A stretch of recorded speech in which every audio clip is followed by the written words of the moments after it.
nangyayari kay Juan? Natatakot ako. Di ko po alam. Natatakot din ako. Nakailang araw na ba siya dito?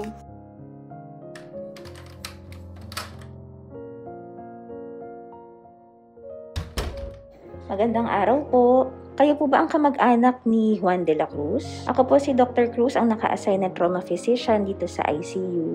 Magandang araw din po, Dok. Pwede ko po ba kayong maimbitahan na mag-usap sa aming conference room kung saan mas maririnig natin ang isa't isa at para may privacy na rin po tayo? Sige po, Dok. Okay lang po.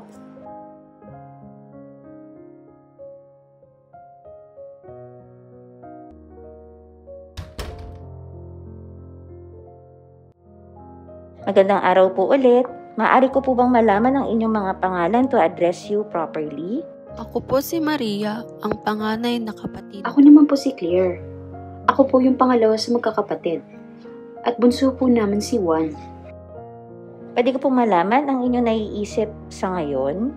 Natatakot po kami, Dok. Namatayan po kasi kami ng mga magulang sa aksidente din noon. Medyo bata pa po kami noon nung namatay po sila at wala po kaming ideya nga noon. Ano pang naiisip naman ninyo sa sitwasyon ngayon ni Juan? Meron po ba kayong mga gustong malaman tungkol sa pasyente? Dok, di ba sabi niyo, maliit na yung chance na makarecover si Juan? Na brain dead na siya? Ano po ba yun? Tumitibok ba din naman ang puso niya? Bakit yung pinapatigil yung mga binibigay niyo sa kanya? Ma'am Maria, Ma'am Claire, unang-una salamat sa pagkakataon na nakapag-usap tayo ngayon. Bali nakalimang araw na po si Juan sa ICU at nabanggit po ng ating mga previous doctor na nakadepende na lamang siya sa makina para sa paghinga. Naitanong niyo rin po ang pagiging brain dead. Ang brain dead po ay wala ng reaksyon ng utak sa mga naibibigay namin na stimulus or pagbigay ng aksyon katulad sa pagkurot na hindi na siya nasasaktan. Yung pagtawag ng pangalan niya, hindi na siya dumidilat or umuungol or lumilingon sa pinagmumulan ng tunog. Lahat po ito ay dahil hindi na nagbibigay ang utak ng mga response sa mismo mga parte ng katawan. Ano po mangyayari pag tinanggal natin yung ventilator? Tsaka yung mga gamot sa kanya, Dok?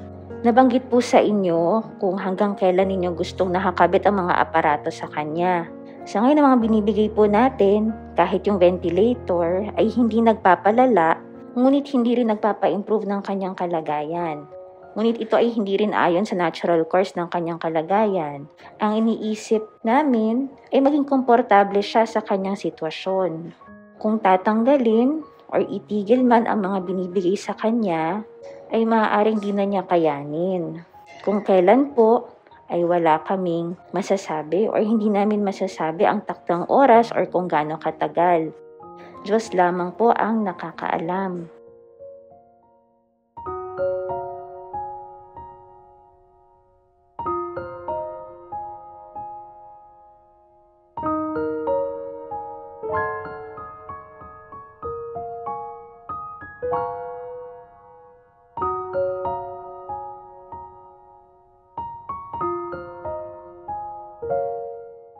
Naiintindihan ko po kung nabibigatan kayo sa napag-usapan natin or may hindi malinaw sa ngayon.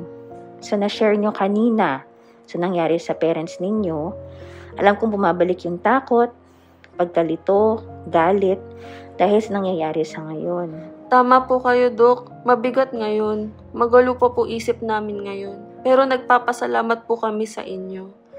Pero sa ngayon po, pag-uusapan po namin ng pamilya muna namin ang sitwasyon. Sa mga nabahagi ko po sa inyo, mapag-isipan nyo sana ang mga susunod na desisyon. Kung may mga tanong or pag nakapag-decide na, nandito lang po ako at ang buong team para umalalay at sumagot sa inyong mga agam-agam.